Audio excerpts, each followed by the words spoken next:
कुछ ना कुछ तो देखते ही रहना होगा राजकुमारी।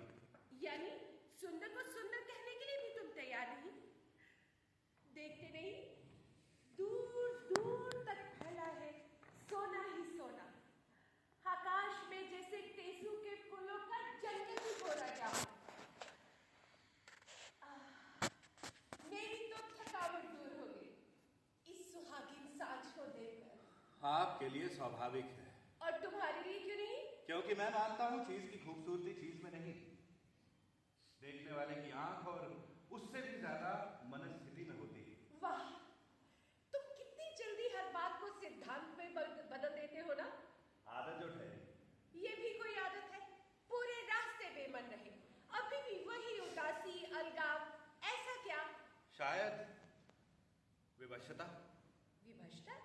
किस बात की? अच्छा, समझी। क्या?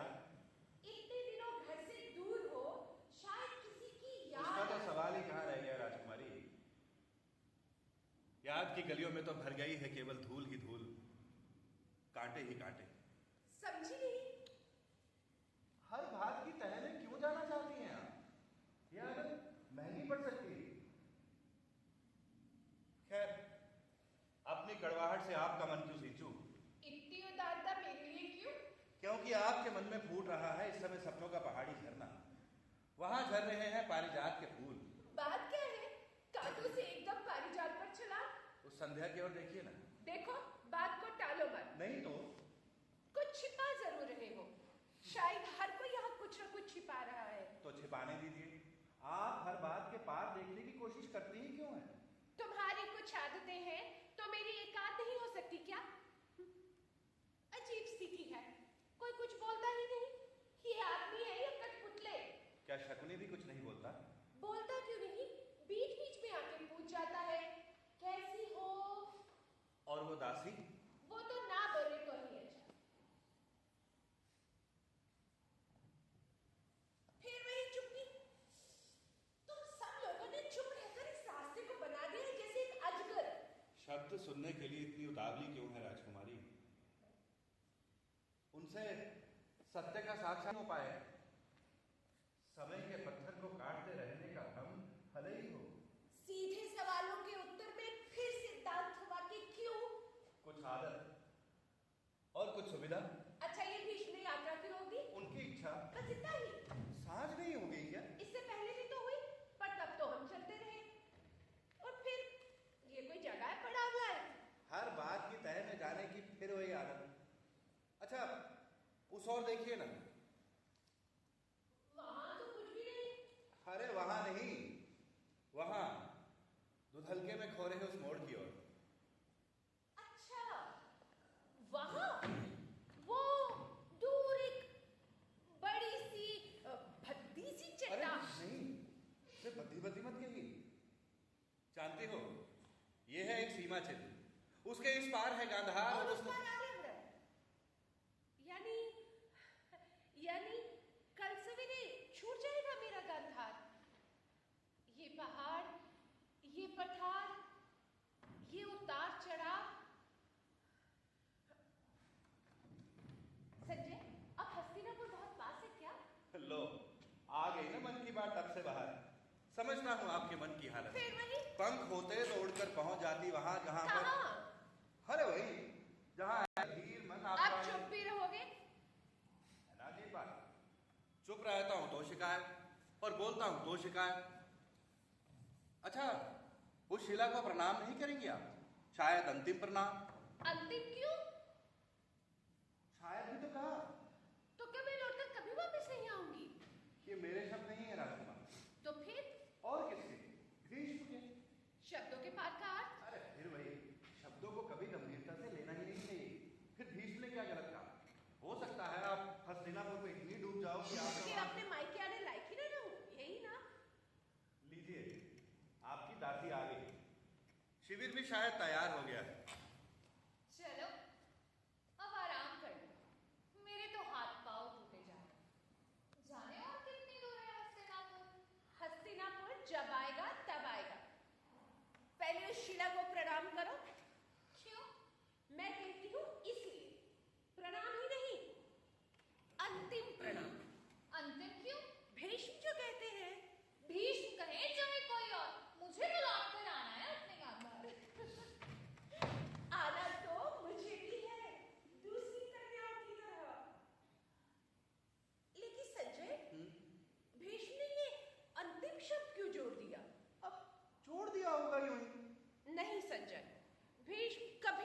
बोलेगा खोखले शब्द। अब आशंकाओं के लिए कोई दवा है क्या? फिर हर शब्द पर इतना सोचा ही क्यों जाए?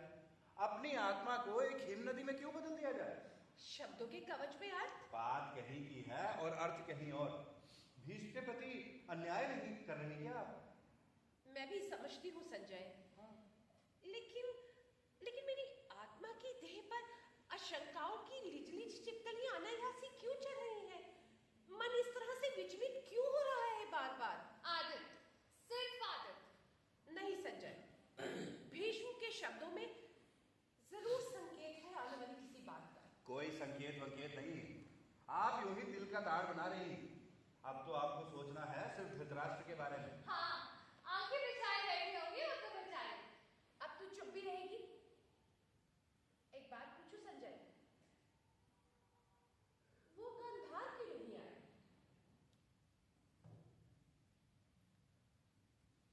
बोलते क्यों नहीं? तो क्या हुआ? भीष्म आया, इतने सैनिक साथ संभार और ये मेरे प्रश्नों का उत्तर कहाँ है? स्वयंवर के मामले में मुझे यह बात बनाने की क्या जरूरत पड़ गई? अब स्वयंवर होता भी तो क्या फर्क पड़ता? धृतराष्ट्र को छोड़ के। कहा ना तू चुप रह। संजय, मुझसे मेरा अधिकार क्यों छीना गया? यानी आप, मेरा मतलब धृतराष्ट्र से मेरी स्वयं। बात वो नहीं है संजय। दूसरी राजकन्याओं की तरह मेरा भी एक सपना था कि वो बिजली की तरह मचलते हुए सफेद अश्व पर आएगा, अपनी भुजाओं से झुका देगा आकाश। लेकिन ऐसा कुछ नहीं हुआ, उल्टे मैं ही डोली में बिठा कर ले जाए जा रही हूँ। ऐसा क्यों? अब भीष्म ही उत्तर दे सकते हैं इसका। इसीलिए इसीलिए सोचती हूँ भीष्म के उन शब्दों के बारे में। अंतिम प्रणाम। मन स्थिर ही नहीं हो पाता संजय। हो जाएगा, देखना धीरे धीरे सारे भय पिघल जाएंगे हस्तिनापुर पहुंचने के बाद। हाँ, धीरे धीरे धृतराष्ट्र की आंखों में ही दिखाई देने लगेगा तुम्हें अपना संसार। चल, शिविर तैयार हो गया होगा।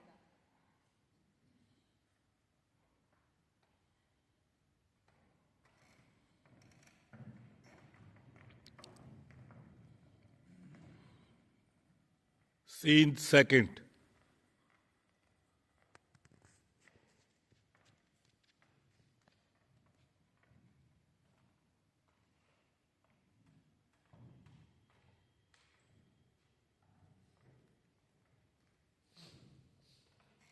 प्रणाम आर्य, आपने मुझे बुलाया?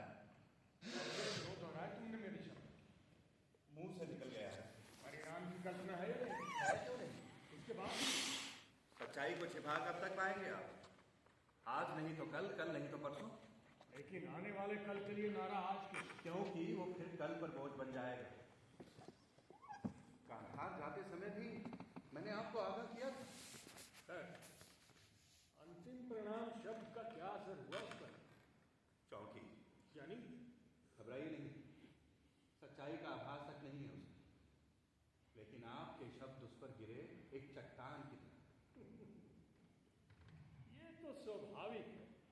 अरे आप इतना ठंडा मन, इतनी निसंगता, अन्याय करने के बाद भी इतनी शांति, ये अनीति नहीं है क्या? आर्य, अब ये क्या है ये तो मैं भी नहीं जानता, पर हाँ, अगर इसकी व्याख्या करना जरूरी है तो इसे राजनीति कहो। लेकिन तुम इस साधारण सी बात को इतना महत्व क्यों दे रहे हो? इस विवाह में ना तो महत्व उस लड़की का है और ना ही धृतराष्ट्र का। और इसके बाद भी विवाह। कौरवों को उत्तराधिकारी नहीं चाहिए क्या? और उसके लिए जरूरी हैं 2 शरीर और 1 कर्मकांड और शायद एक षड्यंत्र भी।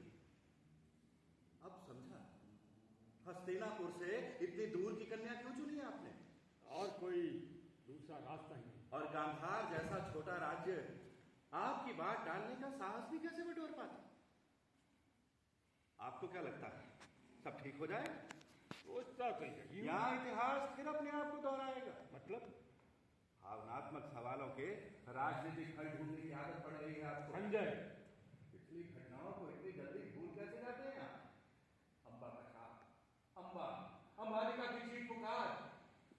सब आपको आज भी डराते नहीं क्या? डराते क्यों नहीं संजय? और इसके बाद फिर वही शापित जीवन ही मेरी नीति। मैं क्या करूं? जीवन अपने आप में कभी शापित नहीं होता महाराज। थोड़े से लोग अधिकांश लोगों के लिए उसे शापित बना देते हैं और फिर खुद ही न्याय ढूंढने निकल पड़ते हैं। संजय, सत्यवती, अंबालिका के आंसुओं में डूबता जा रहा है कुरुवंश का जहाज। इतने आंसू कम पड़ गए तो अब गांधारी फिर वही गलती। धृतराष्ट्र को अविवाहित रह जाने को क्या? रह जाने दीजिए, क्या फर्क पड़ता है? समाप्त नहीं हो जाएगा? हो जाने दीजिए। उसे बचाए रखने का आपने कोई ठेका ले रखा है क्या? जो वंश अपनी भीतरी शक्ति से नहीं बच सकता तो क्या आपके बचाए बच जाएगा महाराज? तुम नहीं समझ पाओगे संजय। मैं समझना भी नहीं चाहता। राजनीति मनुष्य की अस्मिता को निकल जाए, ये मुझे कभी स्वीकार नहीं होगा। फिर ऐसे भी हर अपाहिज अंधे का ब्याह हो जाना जरूरी है क्या? वो भी राजनीतिक जरूरतों के लिए? हाँ, तो ठीक है, तो फिर धृतराष्ट्र को ढूंढने दीजिए हस्तिनापुर की सड़कों पर अपने लिए कोई स्त्री। उसे भी भोगने दीजिए अपनी कमाई का सुख। ये संभव नहीं है। तो फिर किसी स्त्री को खुद होकर आगे बढ़ने दीजिए। ये तो शायद और भी संभव नहीं। तो फिर उसे वैसे ही बना रहने दीजिए। क्या बिगड़ता है स्त्री के बिना? आपका जीवन कहाँ अधूरा रहा? ये तुम कैसे कह सकते हो? वैसे भी अपने आप को सजा देने का अधिकार मुझे भले ही हो, लेकिन दूसरों को नहीं। क्यों? क्योंकि जीवन को गतिहीन मानने से बड़ी भूल नहीं। हाँ, सार्वजनिक शपथ का आवेश था कभी, पर हर आवेश उतरता जाता है संजय, और धीरे धीरे बढ़ता जाता है एक और अकेलापन। सिर्फ ऊपर उठना ही काफी नहीं है, अपना फैलाव भी जरूरी है। इसीलिए कहता हूं, वो जाने जो धृतराष्ट्र का ब्याह किसी तरह। वो अंधा है, लेकिन उसका शरीर तो अंधा नहीं। और फिर भला शरीर रहते शरीर धर्म से मुक्ति का। लेकिन आपने तो अपनी बात नहीं कर रहा हूं संजय, तो अपने पिता की कैसी याचना, कितना भिखारीपन, कितनी भूख और तड़पन थी उनकी आंखों में। लगता था जैसे सारे का सारा रक्त निचुड़ जाएगा उनका, आंखें बाहर आ जाएंगी। अपने लिए बेटे का यौवन मांगना आपके कुल के लिए कोई नई बात नहीं है आर्य। फिर भी अपना सब कुछ दे देने का सुख कहां मिला संजय? सोचता था ब्रह्मचर्यत्व की मेरी प्रतिज्ञा सुनकर मेरा बाप खुशी से उछल पड़ेगा, लेकिन हुआ बिल्कुल उलट। ठीक है, हर आई उनकी आंखें, चेहरा सफेद हो गया और अकेलेपन से शापित मेरे भविष्य का पर्दा खुल गया उनके सामने। और उन्होंने इसीलिए तो कहीं आपको इच्छा मृत्यु का। हाँ, जब चाहूं दरवाजा खोल के बाहर जा मुक्त हो सकते। तो मुक्त क्यों नहीं हो गए आप? क्यों ढो रहे हैं अपनी जिंदगी का भार अपने ही कंधों पर? सत्यवती की आंखें रोकती है मुझे बार बार। क्या सत्यवती ही आपकी प्रतिज्ञा की जड़ में नहीं थी? लेकिन प्रतिज्ञा की मांग उसने नहीं, उसके पिता ने की थी। और फिर यदि मैं वो प्रतिज्ञा न करता तो वो एक कावासत बूढ़े के गले में बनने से बच जाए। अपराधी वो नहीं, मैं हूं संजय, मैं। अब दूसरा अपराध, अब झूठ बोलकर बांध रहे हैं आप गांधारी को इस शापित कुल से। और कोई चारा ही नहीं। लेकिन एक बात याद रखिए, यह लड़की काशीराज की लड़कियों से बिल्कुल अलग है। वो तीनों युद्ध में जीता हुआ सामान थी, लेकिन ये अब वापसी संभव नहीं है संजय। वो जाने तो धृतराष्ट्र का ब्याह किसी तरह, ब्याह के अलावा वो और कर भी कर सकता है। लेकिन आप तो फिर मेरा उदाहरण, अंधा वो है संजय, मैं नहीं था। इससे क्या फर्क पड़ता है महाराज? बहुत फर्क पड़ता है। मेरा जीवन तो कट गया बहुत कुछ देखने सुनने में, टकरा टकरा कर जीवन का अनुभव बटोरने। मेरा जीवन तो एक चलती फिरती विडंबना रहा है संजय। लेकिन जरा उसकी सोचो, कहां तक फैलेंगे उसके अंधे जीवन के क्षितिज। अंधे के पास नहीं होती है याद, वो नहीं देख पाता है अपने शब्दों की प्रतिक्रिया दूसरों के चेहरे पर। वो ना तो बटोर पाता है प्रेम और ना ही उभार सकता है घृणा। लेकिन उसे सहानुभूति नहीं मिलती क्या? मिलती क्यों नहीं? उसकी उम्र की दरारों से रिश्ता जाता है सहानुभूति का दर। लेकिन अंधे को नहीं चाहिए सहानुभूति, उसे चाहिए दूसरों की विचारधारी आंखें, उसे चाहिए आत्मीयता की गंध और स्पर्श से भरा शरीर, उसे चाहिए एक लाठी हाड़ मांस की। यानी आपका एक ही काम रह गया है, अपाहिजों का उद्धार। लेकिन इस शापित वंश को कब तक विसाखी देते रहेंगे? नहीं समझे, तुम देखना, इस बार सब ठीक हो जाएगा। गांधारी जरूर धृतराष्ट्र को संभाल लेगी। राजमाता बनने का सुख बहुत बड़ा होता है संजय। बहुत जल्द वो धृतराष्ट्र का अंधापन भी भुला देगी। फिर भावना को राजनीति की दृष्टि, राजनीति से बाहर कुछ नहीं। देखो कोई आ रहा है। आओ कुमार। प्रणाम आर्य। मैंने कहीं नहीं, ऐसी कोई बात नहीं। मौसम के बारे में बात कर रहे थे। हवा में कितनी घुटन है ना। कुमार धृतराष्ट्र का कोई चित्र है आपके पास? हाँ, विचार तो था रखने का, लेकिन आप जानते हैं जल्दी चित्र जल्दी देखना कौन चाहता है? गांधारी और कौन? मैं भी देख लेता। उत्सुकता तो होती है ना। हाँ हाँ, क्यों नहीं। बस कुछ दिनों की बात है, हस्तिनापुर पहुंचते ही। वैसे चित्र साथ होना चाहिए था। क्यों महाराज? अब नहीं है तो कोई बात नहीं, मैं गांधारी को समझा दूंगा। कल सवेरे कब निकलना है? सूर्य की पहली किरण के साथ। ठीक है।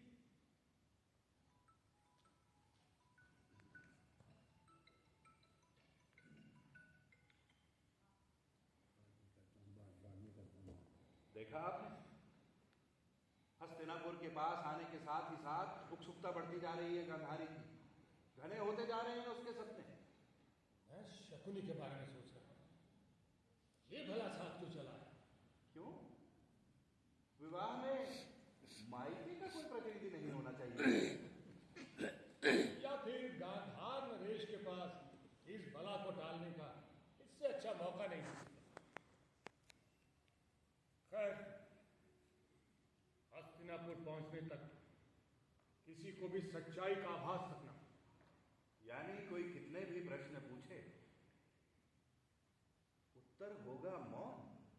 और इस मौन को बनाए रखने की जिम्मेदारी तुम पर होगी संजय। कल से हम दुगना रास्ता तय करेंगे। यानी शव यात्रा जैसी मौन यात्रा। हाँ, मैं सत्यवती को किसी भी कीमत पर नहीं देखना चाहता। उसका डर अकारण सिद्ध होना ही चाहिए। कैसा डर महाराज? तो क्या तुम भी नहीं जानते? हाँ, एक दासी से संबंध बहुत गहरे होते जा रहे हैं। तो आखिर धृतराष्ट्र ने अपने लिए एक स्त्री ढूंढ ही ली। मैंने कहा था ना। अच्छा, इसीलिए उसके विवाह असलियत में उस स्त्री ने धृतराष्ट्र को ढूंढ लिया है। अगर दासी से कहीं शूद्र पुत्र हो गया तो, अगर आगे चलकर उसने सत्ता पर अपना दावा कर दिया तो, आपके रहते इसकी संभावना कहाँ है महाराज? विदुर को कौन सा राजा बना दिया आपने? हर शूद्र विदुर नहीं होता संजय। राष्ट्र का व्याह इसीलिए जल्दी से हो जाना चाहिए।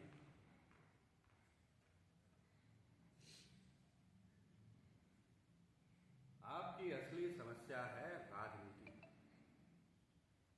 मनुष्य नहीं है। आपकी आज्ञा का पालन होगा। हमारी यात्रा शव यात्रा से भी ज्यादा गंभीर होगी महाराज। Fade out.